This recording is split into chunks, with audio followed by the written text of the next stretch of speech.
We have a case that is post-orthodontics, lower incisors, and we have a frenum.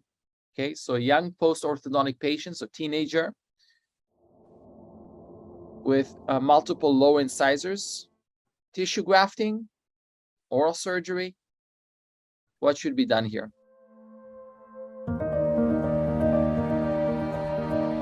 Okay, so what are we looking at? It all starts with describing the tissue. Obviously, the tissue is not as healthy when we have the brackets on and the bands. Oral hygiene is compromised. I typically try not to graft at the time of ortho because as the plaque accumulates around those brackets, it's going to affect the grafting. So the healing is going to be a little bit slower, still heal, but it'll be slower, maybe even a little bit more painful, as opposed to waiting for the ortho to be done, letting the tissue heal, improving the hygiene access. And now we can see that we have, great healing, but we still have the mucogingival deficiency. And we have very thin tissue, mostly around the lateral, the central incisors, less around the lateral. We have the frenum. It's not an aberrant frenum that, the worst I've seen, but it's connected.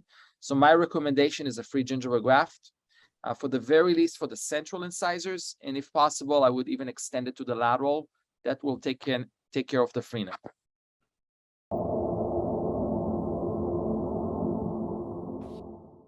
So those are actually two different cases, and I tried to find in my camera where I've seen actually worse situations. If you go back to that first one, where they're literally pulled out of the labial bone, is there a point where you're going to say, no, we really can't do a free gingival graft here? Is there some other type of intervention that requires more than that, orthodontic therapy, et cetera? Yeah, no, thank you, Daniel, for clarifying. Yeah, it kind of seemed too good to be true, huh? I probably shouldn't have included that lower one. No, that's okay. That's okay. Thank you. I just got confused. So no, I mean the cases that needed the most are the ones that have that type of deficiency. Even if they have no bone, you just have to be extra cautious in your procedure. Okay. Not to denude, not to rip, and there's ways around it. Meaning I can guide you through, more surgically, technically how to do this.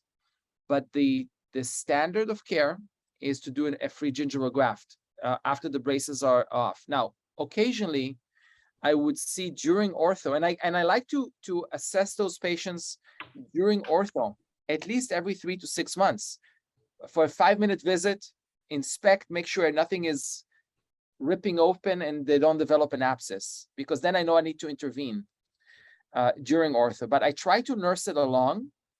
So when the brackets are gone, I have much more freedom, better hygiene, and even with suturing, nothing gets entangled, etc. But the free gingival graft is really the standard of care for this type of case.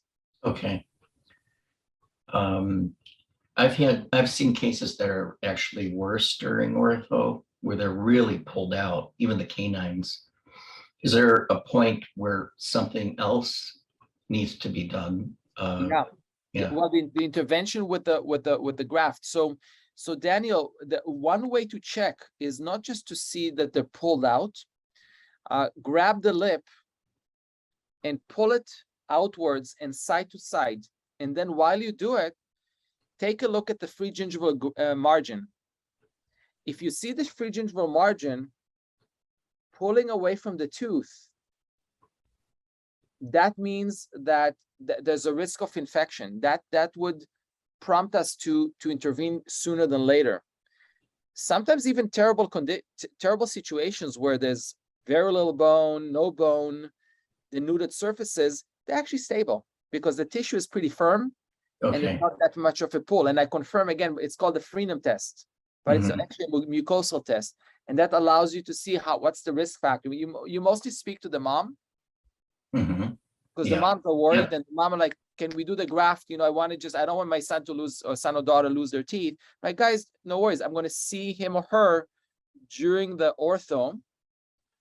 We may even get a tiny bit more recession during, but we'll deal with it later. But make sure that you see them during to do the freedom test. Okay. So as this top one presents, you would go ahead and do a free gingival grafts, maybe 2 sittings. That would be an awfully big graft. So a couple sittings on that. No, one for Really? the incisors. It's one. Just the incisors is one. Okay. That's one. We do it in one. You're looking at about 24, 25 millimeters in length. Depending on how big the defect is, we're looking at about 9, 10 in height. So it's kind of painful for 7 to 10 days, but it works very, very nicely. And that's all in the Masters of Soft Tissue.